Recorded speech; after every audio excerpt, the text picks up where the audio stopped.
Now I'm very happy to welcome back a college football and horse racing expert that you've heard here many times. You can see him on Fox Sports Big Noon Kickoff and also listen to him on the Bear Bets podcast.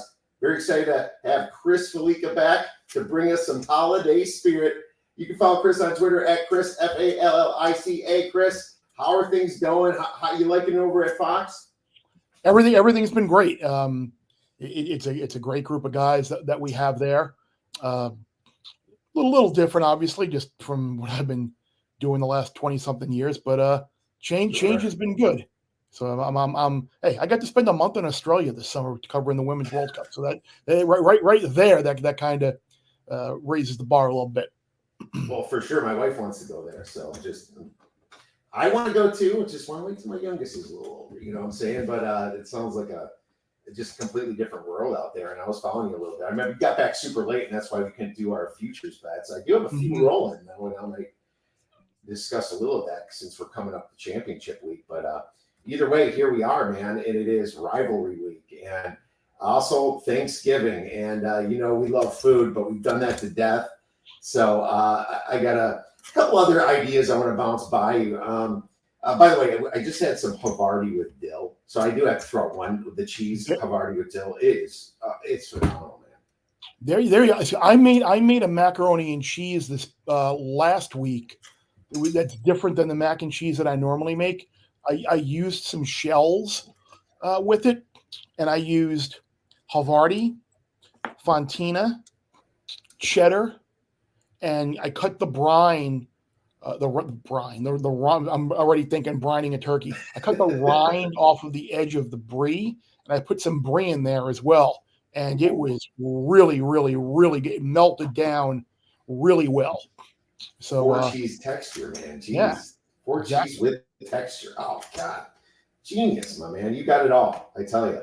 Well, you and I are both big cheese fans, but I'll tell you, we are Havarti with dill. It's just something nice to add to your little cheese board out there. It's just so delicious. Gives you a little tang with that dill. It is amazing. But what I want to run by you is a couple holiday hacks for people since we do food so much. All right. Maybe you can come up with one yourself. But I got 5 of them, and I kind of ranked them. I guess it doesn't matter if you rank them, but I'm gonna throw this one out for you. The fifth one here, number 5. Is doing year-round holiday lights. Now, I'm sick of putting them up and taking them down every single year, but my neighbors are starting to do this, and now with the LED technology, you literally have a cell phone app that controls them. You can make them purple for Halloween, orange for Thanksgiving, and Christmas lights, maybe a little New Year's. You can even keep them up through Easter and do some pastel colors. But man, I think that's a decent hack for this way, and even 4th of July, you can do red, white, and blue. Interesting. I'm not really a light guy. I like leaving them up year round. It's kind of rough.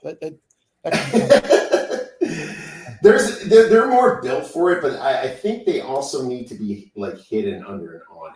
So if you have the certain kind of roof, I think that you can get by doing that. But that's number 5. Number 4 is kind of important because I've screwed myself over on this a few times, Chris. Sometimes I'll eat hors d'oeuvres all the way up till dinner, and I'll be completely full by the time I hit dinner. I think we got to give ourselves an hour or so before that, and then save your dinner roll for last with the gravy instead of getting it first. I mean, that bread's delicious, and it's usually the first thing on the table, especially at restaurants. You kind of push that away and eat it for later. What do you think about that? Yeah, well, the thing is, if you don't eat it early, you probably aren't going to eat it late. See, I like bread, so what I normally try to do just do one piece. But I'm with you with the hors d'oeuvre and the appetizer. There have been times where we kind of overdid it on the hors d'oeuvres and the appetizers, and you're not even ready to. I mean, you want no part of your main meal. So I definitely think that's a good one. Trimming down the hors d'oeuvre or eating the snack earlier, and then maybe you spread dinner out a little bit later. But yeah, I do see you there. That's actually a little hack for people that trying. I mean, you just cut the carb out, but sometimes the bread looks. So, I mean, it depends. I know. If it's normal, if it's just normal dinner roll or just an unappetizing bread, but if it's a really good bit of an Italian loaf, or it's got some like garlic and olive oil in it, or if it's like a cheese stick or something, or like the pretzel bread is what gets me when they put those pretzel sticks in there with Yeah. that's bad. I know, and that's the problem. Here's when I go out to dinner, they serve the bread, and like 20 minutes later, your food's out. I've eaten 3 or 4 pieces of bread. I'm like taking my food home, and if I forget my car, then I'm just like, Jesus, just something I think about. But you know what my parents used to do is serve dessert like immediately after dinner. Now we quit doing that. I have dessert about 2 hours later. Man, that's also a good idea, because maybe by then people have like left, or you don't even like, I don't want to eat dessert before you go to bed. That's kind of helpful as well. Well, this is a good segue for my next one. And this is one that people should think about, whether they're, if not just at home, but definitely at someone else's house. Spend like 15 minutes helping people clean up after dinner. Absolutely. Because I'll tell you right now, if you jump on that, the homeowner is going to realize that it's going to not just help your digestion moving around. It's going to make you feel good, and it's going to make you look good wherever you're at. And you'll always be invited to the next one. Yeah, and you kind of paying it forward a little bit, because they're hosting, they're doing all the prep, they're doing all the cooking, and the least you can do is kind of step in there and at the very least help load the dishwasher or something. But yeah, that's just, it's sad that we have to say it, but doesn't it just seem like a common courtesy? Yeah, yes, it does. But you haven't met my outer family, so there's people that just it doesn't even like come to them. And but at the same time, some people get talking to, and I don't blame people for not doing it. It's just such a good idea to do. And to be honest with you, once you do it, everyone else is going to do it. It's going to be done in a few minutes. Number two is start your holidays a little bit early. I mean, try not to be the last person at work. Maybe take a half day in that Wednesday, or the day before Christmas, take off. Yeah, I think getting ahead of things at first, because that means you're not forgetting it, like that last Christmas present. You're not forgetting to get that important piece of Thanksgiving. It just gives you a good start in a way to just kind of decompress, getting off a little early. That's something that I've tried to do a better job with, like especially as we get towards like how Christmas is like you don't need to like come up with like your gift list for what do I want to get a person X, like it's December 8th, and all of a sudden you just like throughout the year, like in your notes app or something, like if they give a hint, just jot it down in there. But even as it applies to Thanksgiving, like we've been like yesterday, cranberries were made. I just cooked some bacon up for some mashed potatoes and breakfast sandwiches. My wife's making the corn casserole right now. So like getting ahead to make tomorrow that much easier. So it's not just like the gift part of it and like doing like the good of getting yourself out of work, the actual like prep strategy of it, giving yourself that way. Anything you can do to make Thursday as least stressful as possible is always a good thing. Absolutely. And I think that's a huge thing to do. And happy Thanksgiving to you, Jesse. Great capper, Jesse, stopping by to say hi. Now, number one, I feel a little dirty saying this, but Chris, is it fair to say that you and I consume a lot more football than the average man? Is that fair? A lot more sports than the average man in general? Is that fair? I would say that's a good bet. Okay. All right. So this one is the whole sports thing. Don't be the first person to sit in front of the TV by yourself when your wife drags you to the party, or even at your own house. You're just going to get in trouble doing that. Oh, yeah. We all have, Chris, and especially the fact that they let us consume so many sports during the week anyway. But I have a hack for that. When you're in the kitchen talking to people that come over, the family room's next door where the TV is. You maybe go out to go to the bathroom, but what you do is you look around that TV, make sure no one's looking. You turn the game on and you turn the volume up a little bit so people hear that. Get the heck out of there. Get to the bathroom, right? And then get back to the kitchen, and just the sound of the game is going to start drawing men in that room. And once that happens, it would be rude for you to not go join them and talk to them, Chris. Exactly right. That's a great one. And you know what? I'm going to admit to actually doing something like that. It was the first Penguins Red Wings Stanley Cup final. I think they played twice, right? and the Wings won the first one, and the Penguins beat them the next year. But I remember I was at a wedding the night of one of the games. I forget what game it was, but it was at a very nice country club, and I was just kind of walking around, seeing what's going on, and someone was asking me. It was in the Midwest, so a lot of people actually were wanting to know what's going on. So I was able to. There was a TV. I went downstairs, and it was like a separate bar area downstairs that wasn't being used. Like the room was just dark, and the TV was off. But I saw, I'm like, oh, there's a TV on. So I actually wound up turning that TV on, went back up, and was like, yeah, I saw there was a TV down there. I mean, maybe turn the game on down there, and people followed it. We wound up watching the rest of the game down there, and the bride even came down because she was a massive hockey fan.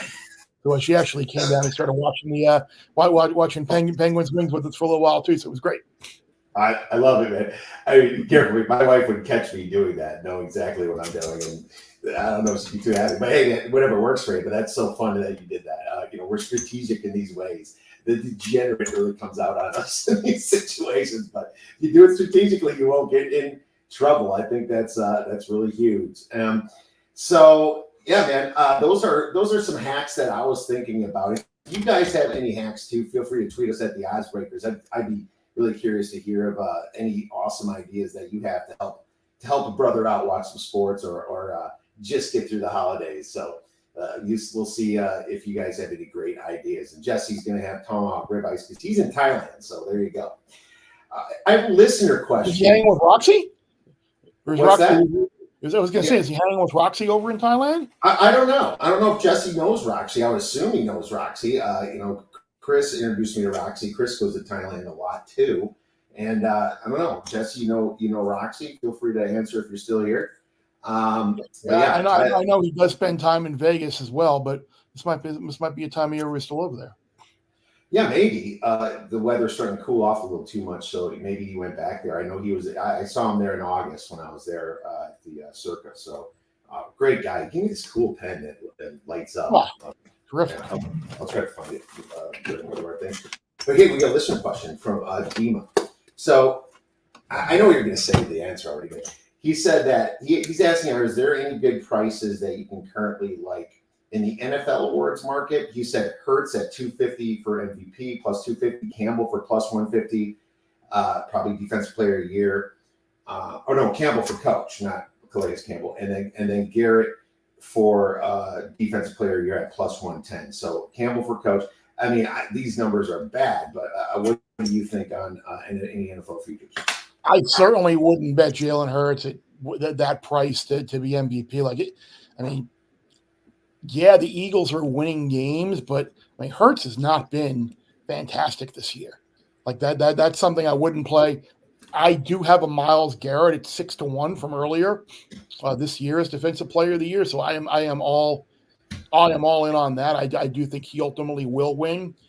Coach of the Year was something that we were kicking around on the Bear Bets podcast the other day. Like, is there still a path? Like, again, the numbers on these guys are so terrible. Like, it might be time to eat a little Dan Campbell with the plus money because I do have a nice D'Amico Ryans price. I've got a nice Mike Tomlin price, and I got a nice Kevin O'Connell price. So, like, I think between those three, I would have the winner outside of, and again, I got Tomlin and O'Connell at like 22, 23-1, and Ryans at like 9-1. So I got better numbers that are out there now, so I can kind of afford to take a little Dan Campbell at the number that he is, because I do think it will be one of those guys. I know somebody mentioned Kevin Stefanski, like if the Browns make the playoffs with the hodgepodge of quarterback that they've had, he's like 30-1 or so, 28-1. I think the MVP still is really interesting, and I know listening to Gil this morning, he was making a really good case for Brock Purdy, who's right around 16-1 or so. You look at some of the statistics he leads the league in, and it's a pretty good argument. And again, this is going to be a team that's probably going to go 13-4 or so, and Hurts hasn't necessarily been great. Mahomes, is he really? I mean, you put Brock Purdy stats next to Patrick Mahomes stats and tell me what you think. But I think of all of like the double digit prices that are out there, I think Purdy at 15, 16 to 1 to be MVP is probably the one that I would most be interested in betting. Yeah, Mahomes shouldn't be there on his stats alone, just based on the fact that their defense is so awesome. And even if he has a great finish, that's what they're going to say. I mean, that Chiefs defense is for real, man. And at 4-1 is just a terrible price on him. I don't get me wrong; he's the best player in the league, in my opinion. I mean, you can say if you want to make an argument for MVP, like Jordan, but back in the day, they should win it every year. But at the same time, Purdy is just blatantly obvious at 15-1. I agree with Gil there. And I've also heard that from Mitch and Paulie, too, looking at Brock Purdy, I believe. Jalen Hurts plus 250, Lamar Jackson plus 350. Stay away from those low numbers. Yeah. Those are terrible now. And if you missed them before, they can get hurt or injured at any time. You know, that is not worth the risk. It's awesome that you have some great numbers, though, Chris. Coach of the year, I got burned last year on Doug Peterson. I thought he deserved it. I think this year's kind of showing a little bit of that.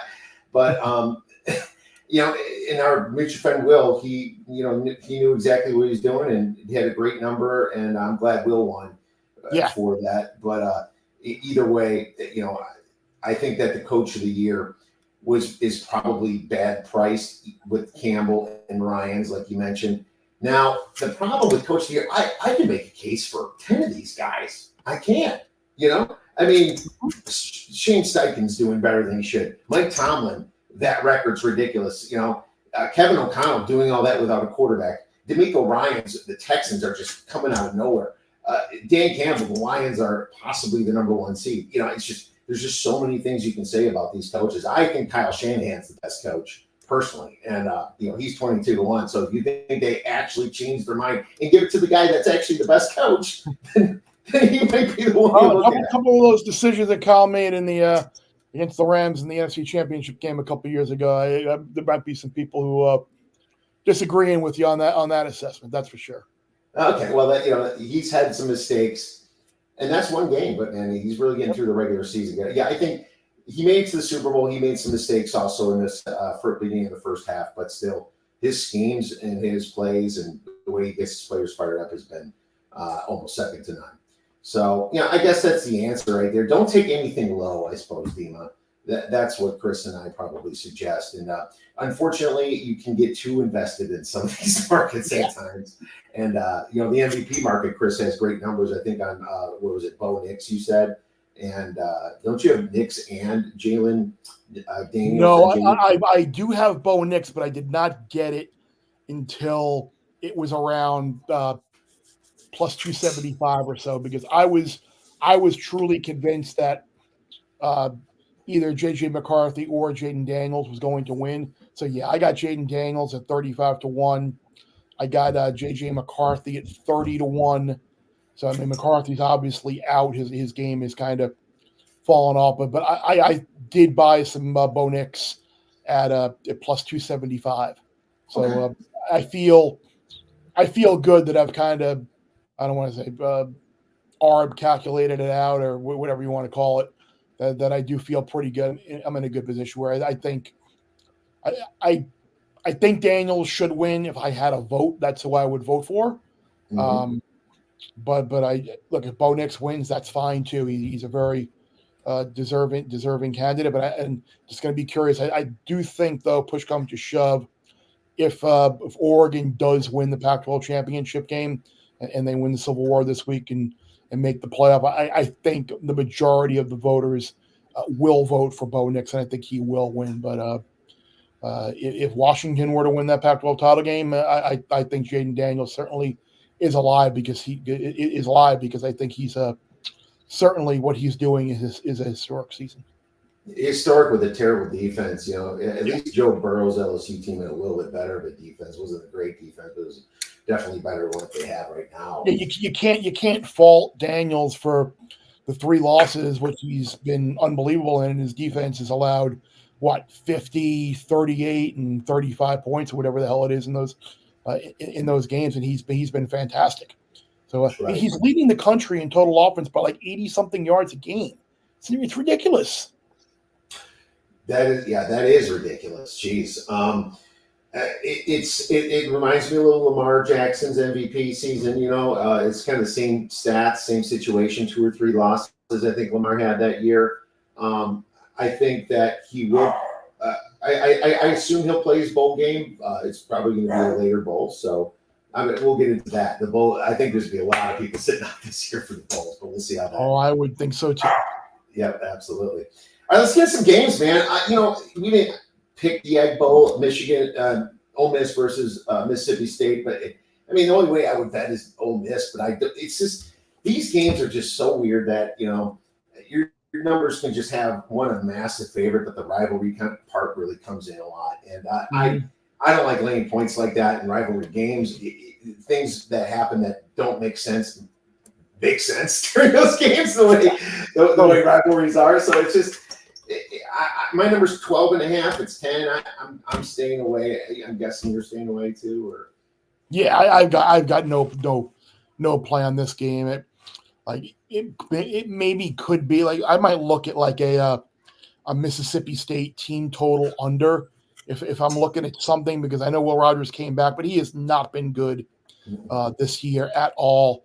And I have the thing I would be most confident about is Mississippi State not putting up a bunch of points in this game. But who the heck knows? Maybe defensively they'll do a decent enough job on Ole Miss and slow them down. But no real thought on the side. It just feels like Lane Kiffin's going to want to kill them, but then all of a sudden it comes down to it. They get punched in the mouth real quick. Everything changes. Yeah, it's just one of those, in my opinion. I'm going to stay away from that. But let's get into some of these Friday games. And, wow, you picked a wonderful game here to talk about, Chris. Memphis versus Temple. Temple is now plus 13 at home as a home dog. It's up to 13? On DraftKings. Shut up. See. Yeah. Did something happen? I thought it was 11 earlier when I looked. Yeah, I saw 11.5 when I did the Bear Bets pod yesterday and wrote my column. I saw 11.5. Seriously, am I getting 13.5 now? 13? You're getting 13 right now, and it looks like on our Betfred Sports Odds screen, it is at 13. Home dog plus 13. This might move even more in your favor, but here you go. Total is so high at 64, my man. Why don't you fire away? What do you have? I love Temple in this game. I don't know if Memphis is really going to care about this game. They lost the game last week, which eliminated them from any contention of getting to the AAC title game. Wow. A Temple with Warner, they got a good passing game. Memphis's defense has been terrible. It's going to be a miserable atmosphere Black Friday noon. Could be cold and dreary. Wow. You made my day. I'm glad I actually get a better number now. That's good. Perfect. Well, that is great. What's interesting is that this Temple is a situation that I like to bet. They're just so freaking ugly. My power rankings will not agree with it. It's got like 16, 17 points to Memphis. But at the same time, why would Memphis care to win this game so bad? What would they be playing for, right? I think that's kind of what the situation is. They're not exactly improving anything for their bowl status here. They have no shot at winning the conference, right? So, that's that. I think it's Temple or nothing for me. But hey, and then you got 13. I wait out a little bit more and hit it again if you haven't hit it. Yeah, I can say maybe set it to 13.5. Yeah, you might get some good numbers here. And Memphis has let me down a lot. And I think against Missouri, I was really lucky. I had +7 Memphis, and they had a backdoor to get this. Bad defense, bad defensive team. Oh, it was a terrible defensive team. But this is also a terrible game. So if you have something better to do, like me, go hang out some Christmas lights that are going to last all year long. So see how that goes. Let's move on to the next game. We have here's another fun game. Iowa versus Nebraska. Nebraska -2.5. And when I wrote this total down, I'm like, is this even half of LSU's team total this week? It's 26, dude. I've never seen anything like this. I don't even think I've seen the military, Army versus Navy this low, Chris. Yeah, and I'm still not betting the over. I was just going to say, and can you possibly bet over? I sure as hell couldn't. Man, no, I can't. I can't because this is just these offenses are horrible. Both are on their backup of the backup type quarterbacks. But I hate to say it, Chris, I am making a play on this, and I feel terrible doing it. And I was lucky with Wisconsin last week. I actually had Wisconsin -4.5. I bought back half at +7, so that pushed. Wisconsin did not deserve that cover at all last week. No, they did not. Yeah, they did not. And I saw a little fight in Chuba Purdy, and I like that name, Chuba Purdy. You know, his brother's rocking it a little bit. He got his feet wet at Wisconsin. He's now at home. Here's why I'm betting Nebraska. And if you actually look at the stats and just put your hands over the turnover margin, just put your hands over that. Please, God, you're at home. Do not turn over. Nebraska's can't. you can't, but they're at home, and you got a different quarterback now in Purdy. Now, he will turn it over if he's desperate, but Nebraska's got the better run defense. They allowed 2.83 yards per carry. Iowa's 3.14. And this is why this total's so low, because they can't throw and they can't run against each other. So this could be a 3-0 game. Oh, please be 2-0, Chris. But please let this game finish 2-0, because I'm taking the money line here. I'm not laying points. I'm taking Nebraska -130. And that's what I thought. But Nebraska's actually got the better yards per play, 0.42 to 0.16. Nebraska's now got quarterback, that's kind of hungry. I think he's going to be the starter next year in Brock's brother. Deacon Hill is worse than what Nebraska has, I think. If they can maybe, I'm not saying get a punt return, but man, just try to chop away at some of these yards. They did move the ball against Wisconsin, and they moved it pretty well. Nebraska has a bowl that they need to get into for the first time in a long time, and Matt Rule's a good enough coach for that. Now, I don't bet on teams because they have to make bowls, but I do look at it as a spot where not only that, Iowa has nothing to – does Iowa need another win? They need to try something in the Big Ten championship game when they get demolished against Ohio State or Michigan. So, if something goes wrong for Iowa, I could see them kind of dogging it later. I took the money line. The interesting thing, and you just said on like team needing a win to get to a bowl, like I always tread carefully when you get to things like that, because if he's and you know what, like Dr. Bob has said it a lot, like if it's a must-win game for a team, it must mean that they're not very good, and like if you need your 6th win by now, you've had a bunch of chances to get that 6th win, so you probably lost a bunch of games that you had opportunities to win to already get to 6, and now you're kind of last guess. So I often think at times, because that's baked into the number and what people are betting. Like they're actually maybe, I have no way of proving this because I haven't gone back and looked, nor will I go back and look because it's a futile effort to do. Like teams, like they might be better to bet against these teams that need to win because people are automatically thinking they will cover or win these games. So just maybe tread a little carefully when you just see a team might be sitting on 5 and 6 and they need a win. Certainly, I agree with Kiev's handicap here, but just it's not an automatic. You're playing a 5 and 6 team that needs.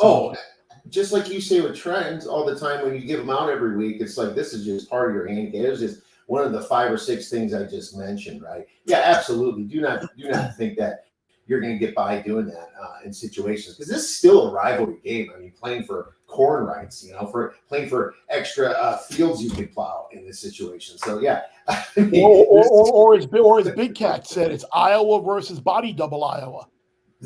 That's pretty much week. That's pretty much where they belong is right now in the Big Ten, unfortunately, because my Big Ten West is absolutely pitiful. It's the worst division in college football. It's at least amongst the Power 5.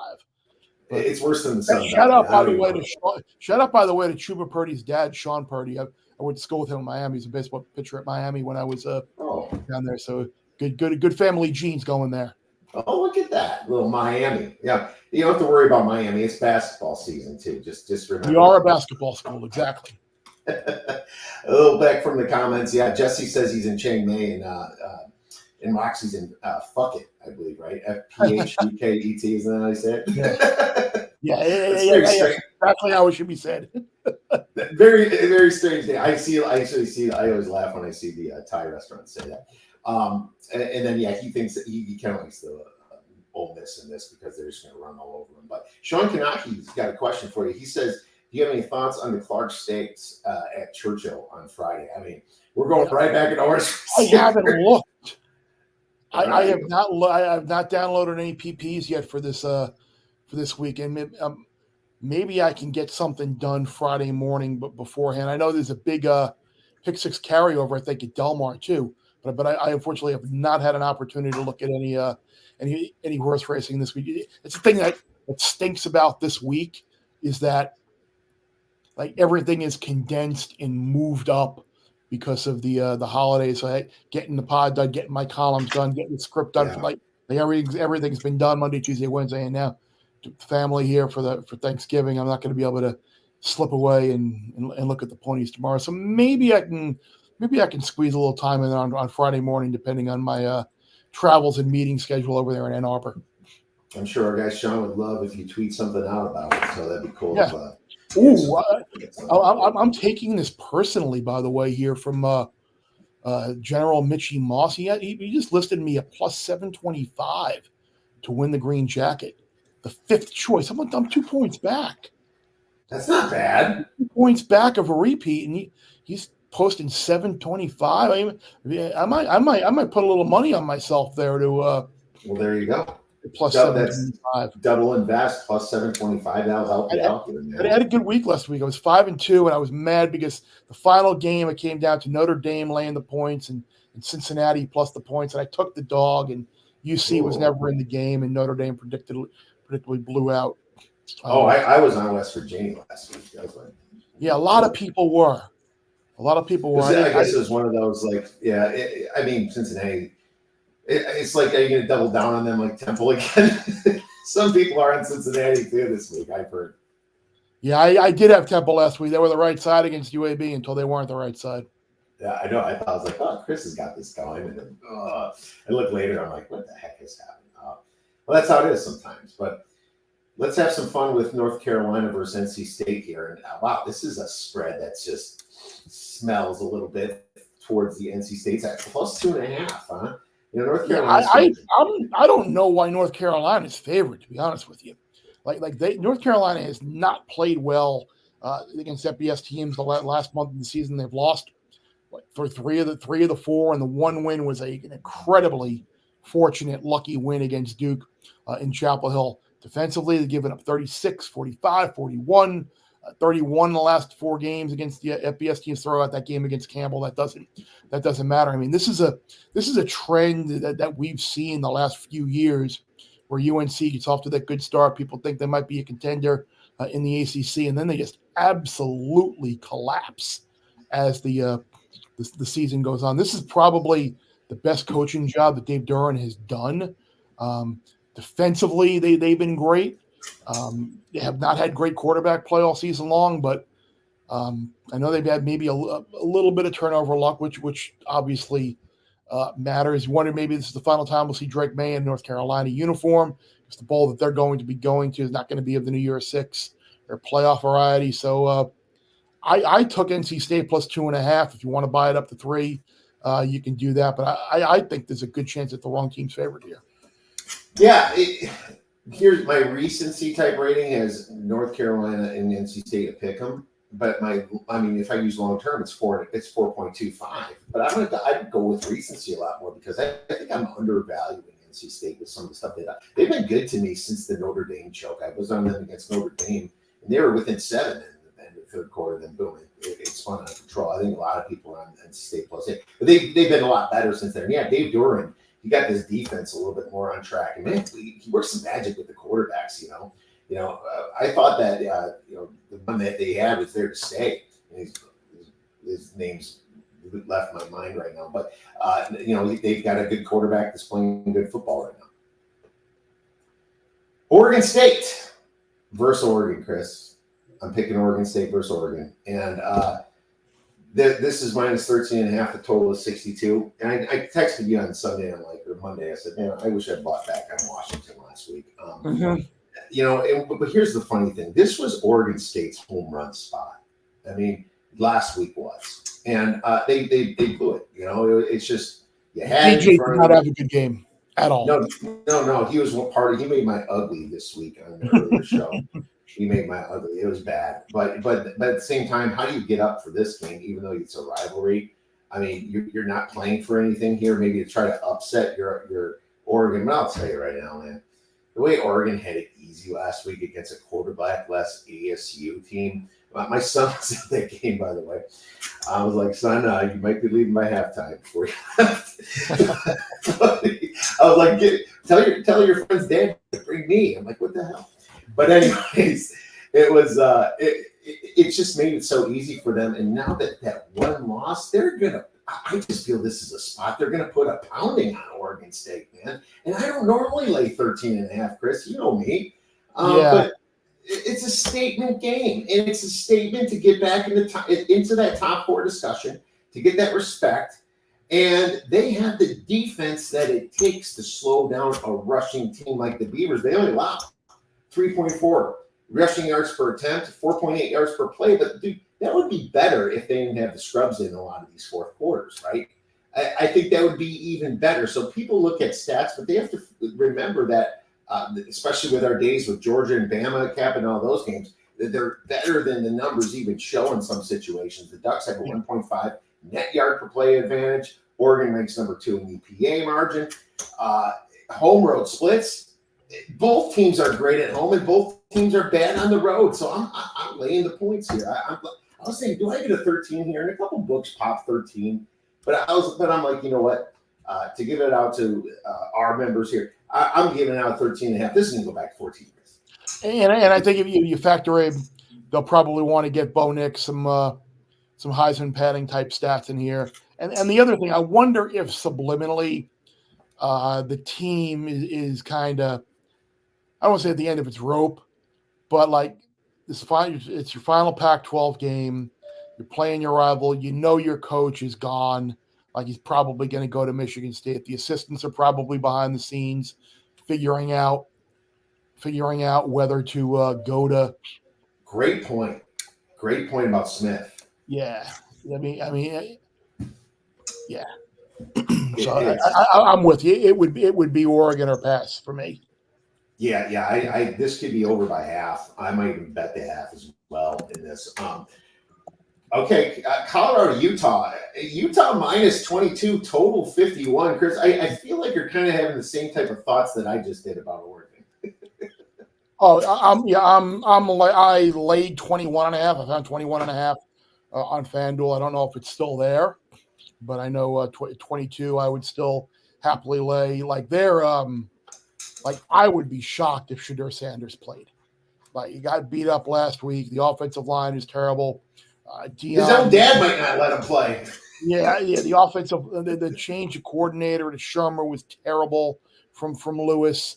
Like you lost 56-14 or whatever the hell it was up at the Palouse last week, and Colorado was just not good. And it's funny, you look before the year, if you would have said Colorado was going to finish 4-8, you would have been like, yeah, that's a decent, yeah, okay. And then from where they were at the start, when they pulled a couple of upsets and or the one upset against TCU and came back to beat Colorado State. Like if you had under 3.5 wins, you were probably right. But Colorado is the bad team that takes everybody's best shot, and you're going to get Utah's best shot, especially after the Utes came off of that embarrassing loss last week where they were non-competitive against Arizona. Remember, we saw that last month when Oregon went to Salt Lake and absolutely put a number on Utah. The following week was that 55-3 beatdown of ASU. I think we could see a similar type of situation here. Yes, I know Utah is down a bunch of guys, but Utah is still a program. They're going to set Pac-12 titles consecutively here. So it's like this is a real team that they're facing here with Colorado. So this could be along the lines of like, again, 49-10. Something like that. I mean, the trenches should be big enough here for Utah. to put their foot down and just run up the score as much as they want. And they're going to take some frustration out. I agree with you. Yeah, is Shador going to the NFL, or is he? I would think so, but I don't know. Oh no, is he? I think he's coming back. For his dad, right? I think he's going to run it back with his dad, and I think he's going to and Travis Hunter. I think as long as he gets some, he'll get his NIL money to keep him there, and they'll bring in some offensive linemen somewhere. I think he runs it back.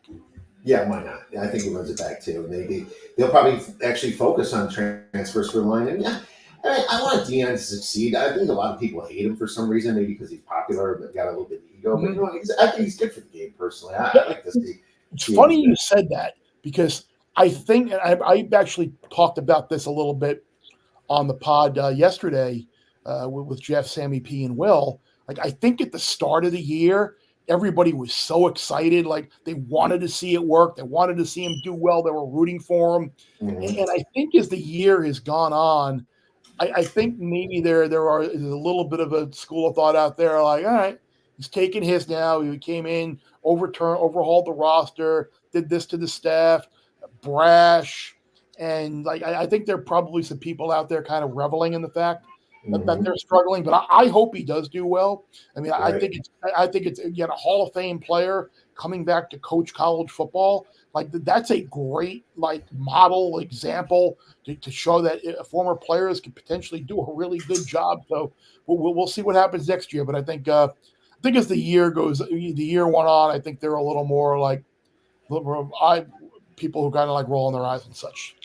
Yeah, and the reason you heard those Microsoft chimes, I was looking for this in a couple other books. They pulled it probably because of the Shador Sanders situation. So, it's I'm hoping for Colorado next year. It's going to be exciting to see what this season win total comes out. And a lot of changes for next year, like the 12-team playoff, Chris. And I'm hoping for chaos this year. I'm so sick of them getting it right because of the fifth team just not deserving it, man.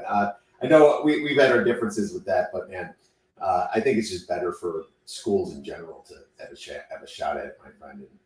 And I don't know if you come around on that, but no, it should be hard. It should be hard, but I am not going to sit here and say that I'm not going to watch these games, or I'm not going to bet on these games. I just don't think you're really expanding the group of national title contenders. You're expanding the number of fan bases that can watch college football and say that their team is in the playoffs. And that's what I was hoping for. It'll make recruits stay at home, but we'll wait and see about that. We don't need to touch on that subject anymore, my friend. Let's move on to the next game, and probably the biggest game of the weekend, maybe the biggest game of the year: Ohio State versus Michigan. Michigan 3.5. The total's now 46. Looks like it went down some. Would you like to get started on this? Yeah, I hope that total keeps coming down, because I got it late Saturday night. It went on FanDuel when they posted a 47.5, and I was able to just bet what I could on that look ahead line right there, assuming that this might get down to 44.5 or 44 or so. So I'm a little surprised, maybe disappointed that it hasn't come down further yet. I see 45.5 at bookmakers, so maybe that's an indication that it still does have a little ways to go to come down. I think it goes to 44.5. I think it'll go to 44. That's what I thought when I made the bet, and I was like, maybe I can get 45, 46, 47 as maybe buy back some for a little bit of a middle if I wanted to. Well, I think your real position is the under, though, right? Your real position. Yeah. I'm quite happy with 47.5. But are you a little worried that Ohio State might be a little trendy of an underdog here? I know Michigan is not look great. It did not look. McCarthy's playing with a bad ankle. Their pass pro has not been good. But down to 3.5 here, it seems like almost a little too much of an adjustment, because it's not like Ohio State's quarterback play has been great and earth-shattering at all against the better teams that they have played. So I don't know if I trust McCord and that offensive line to go on the road and win this game. So if I had to play the side, I would look at laying the 3.5 with Michigan. I think 46 is probably still a good number to get in on before it goes any lower if you're looking to go under. I know a lot of people have just talked about, you look at the last 10, 12 years in this rivalry, and the games have all gone over this total. But I think the situation here with the way shaky O-line, shaky quarterback play, this might be one of those kind of win the surest way, two good defenses, and maybe this is along the lines of 20-17, 23-17, something like that. And it's weird to see Ohio State get kind of blown out the last 2 years. I took a position at 4 because I knew it was coming down. I think I'm good in the position for a couple of reasons. Now, the recruits actually even favor Ohio State a little bit if you want to look at total stars and things like that. I agree that the quarterback is better with McCarthy. That's the position that Michigan has, of course, with their big houses, as you see right behind here. Playing at home is huge. But the whole Harbaugh thing is weird. I think Harbaugh doesn't mean anything to a spread when they're playing Maryland or other teams, but I think he does mean something in these big games. And it's almost like, does Michigan kind of feel like they're expecting to win this situation? I mean, I like how they're using it like the world against us, and I think that's a smart way of looking at it. But at the same time, even with as average-ish as McCord is, Marvin Harrison fixes that a lot, man. I mean, in Wisconsin's not a good team, but it was a tough spot. It was a night game, and man, that guy just looks like a man amongst children when he's playing wide receiver out there. I didn't know how tall that dude was. He looks bigger than everybody else somehow. He's so strong. Oh, dude, he's the top wide receiver in my opinion. I know Hunter's really good too, but man, I feel like he can even this thing out a little bit. And you can talk strength of schedule, and this is why Michigan's got the little better stats. But at least Ohio State played at Notre Dame. They probably should have lost that game, Chris. I was on Notre Dame. They got out of the hook. But, they went to Wisconsin. I think Ohio State kind of got better and better and figured some of their faults. And I have a 3-point game. I mean, my power rating's at a 3.25 because I did upgrade Ohio State throughout the season a little bit. And Jim Harbaugh, I'm okay with my 4. I'm not going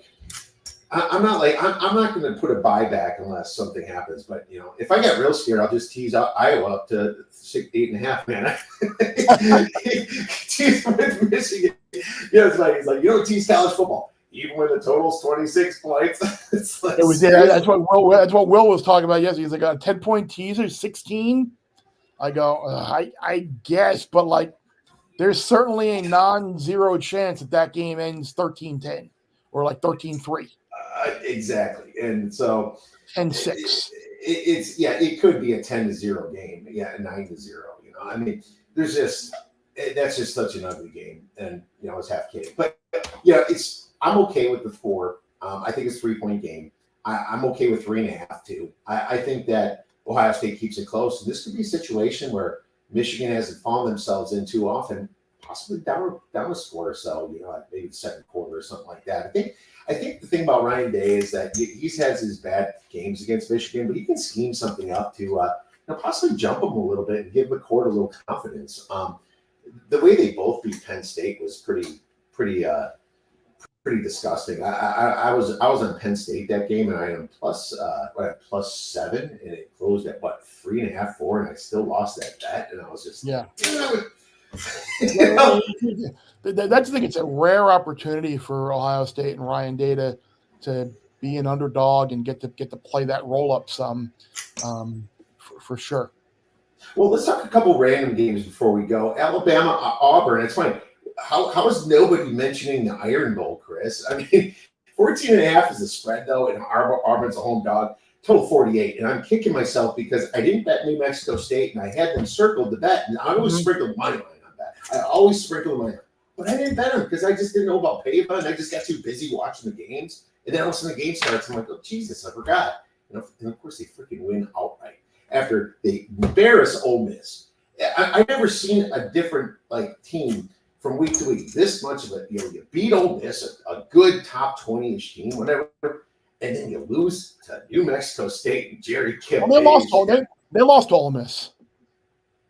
Who they beat last week? Who they beat the week before? They beat somebody the week before, or was it? I'll check it out. Was it maybe Mississippi State? That might have been. Oh, Arkansas. It was Arkansas. Sorry. They blew out Arkansas by 38 points. That was the week before. You're right. They did lose to Ole Miss by 7. But still, I mean, that's it. Arkansas was supposed to be good, but then they go in New Mexico State. So thanks for correcting me. I apologize. I should have said Ole Miss, Lane Kiffin. They beat a bad Arkansas team. But either way, yeah, you beat an SEC team away by 28 points, and then you lose to New Mexico by 21 points. Are you doing anything with this thing? I have nothing pre-game on this one. Like every part of me would want to take Auburn plus the points, but it's a hard bet to swallow, knowing you have a really bad offense against an Alabama team that is looking to kind of put up some gaudy numbers to try and make a case for the playoff. And certainly, if they lose to Georgia next week, it doesn't matter. But they have an opportunity to win a fourth straight game against Auburn in this rivalry for the first time in a long time. I can't see Alabama taking its foot off the gas here. It seems like since that USF game, they finally let Milroe be the athlete and the runner that he can be. Defensively, they're playing a heck of a lot better as well. Excuse me. Sorry there. I would take Auburn if I had to play the game, but certainly not anything that I would feel great about. I mean, the scary thing is power rate wise have a 13.5, so it slightly leans Auburn. And then if you think about dog and rivalry and the fact that Alabama's got a very big game on deck, if Alabama just happened to lose this game, they're still in the SEC championship, right? I'm pretty sure that they have a. Oh no, they're playing. No, they're in the game. I mean, obviously, they're in the game no matter what. Yeah, would be gone with 2 losses, right. But right. Okay. I'm going to lean Auburn. I'm probably not going to play it unless somebody else gets me over the hump. Kentucky, Louisville. It's funny to see Louisville -7 here because Kentucky historically has been really owning this matchup for the last 5-6 years or whatever it's been. But now you got a new quarterback, so I don't look at the trend. Or a new coach, Jeff Brown, and new quarterback, of course. And Louisville, are they thinking about Florida State? I wouldn't be thinking about Florida State with the horrible luck they just had last week. I mean, in a bye game against Alabama, Northern Alabama. It's almost like you feel like, should we be starting our starters and maybe bring them in if we're in a tie game in the third quarter? But it almost makes you rethink that whole situation that late in the year when you've done everything right until your quarterback gets injured. What a tragedy, Chris. Yeah, it really is. I would play the over in this Kentucky Louisville game. I mean, seeing Brom is such a great offensive coach. The schemes and the play, despite being down guys, he draws up some plays and makes some defenses look really, really bad and fine. He finds the fish, for the lack of a better word, which is when, for those who are not familiar with that term, you're always looking as a coordinator or a coach, like for the one guy on the defense that you want to attack. Well, he finds him, and he does a great job. This is not a great Kentucky defense compared to what Mark Stoops has had in the past. I do think Kentucky will still score some points. This is an over game for me. I'm kind of mad. I wrote down 7. It said 7.5. When I did this yesterday, I wrote down 7. I was really leaning Louisville here. I it was 10.5. It would shock me if Louisville's defense kind of stuffs Kentucky a little bit too. It's just kind of like get that revenge from all the years before, just give you a butt kick type thing. That's interesting. What's really funny is I have a 40-1 ticket on Oklahoma State to win the Big 12 championship now. That was that was one of those I thought I was dead. I took it back in July, and then everybody's against Oklahoma State picking their season wins under and all that. I'm like, they're probably right. These are new guys. A lot of people transferred out. Spencer Sanders is gone, but hey, I was on the right side of the whole time. And now they could lose to BYU as 17-point favorites, and then I'd be gone, my friend. I mean, I'll be watching that game. I'll be like the only guy watching that game unless you live in Utah or something. I hope that they they win this game.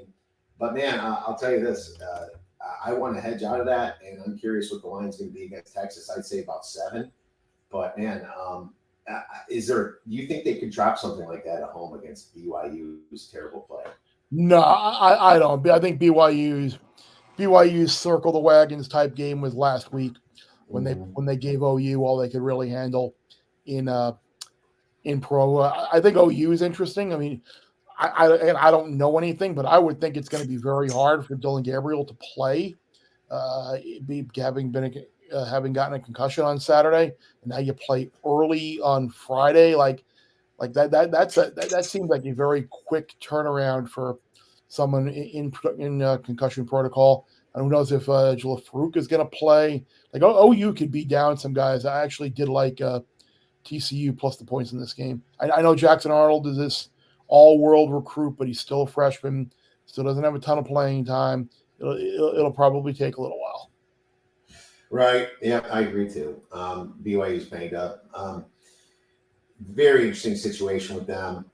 Another rivalry, Indiana-Purdue. I find interesting. Purdue's minus 3.5. Your total 54. I haven't done much with this game. Tom Allen's a fiery guy. I lean Purdue here in this situation. Probably not going to play it. Pretty high total at 54. I kind of like the under. Yeah, I might take Indiana here. I think Tom Allen's one of those. I think he's probably going to get fired, but I do think his team plays hard for him for whatever reason. They just can't get over the hump other than the 2020 COVID year where they put together a magical type season. But I think Tom Allen's probably coaching his last game in Bloomington. I would be surprised if they did not put forth a really good effort for him on Saturday.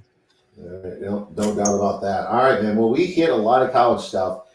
Real quick, do you have anything for the NFL for our listeners out there? Yeah, I like the Patriots laying the 3 against the Giants. Like Tommy DeVito, he played well last week, but are you gonna does that mean he all of a sudden he's a good quarterback and the Giants are going to turn their season around here? Like Washington turned the ball over 6 times last week, and they had the ball with 5 turnovers and a chance to win the game before the pick 6. Like call me skeptical that the Giants season is going to turn around based on what happened last week. It's still one of the worst teams in the league.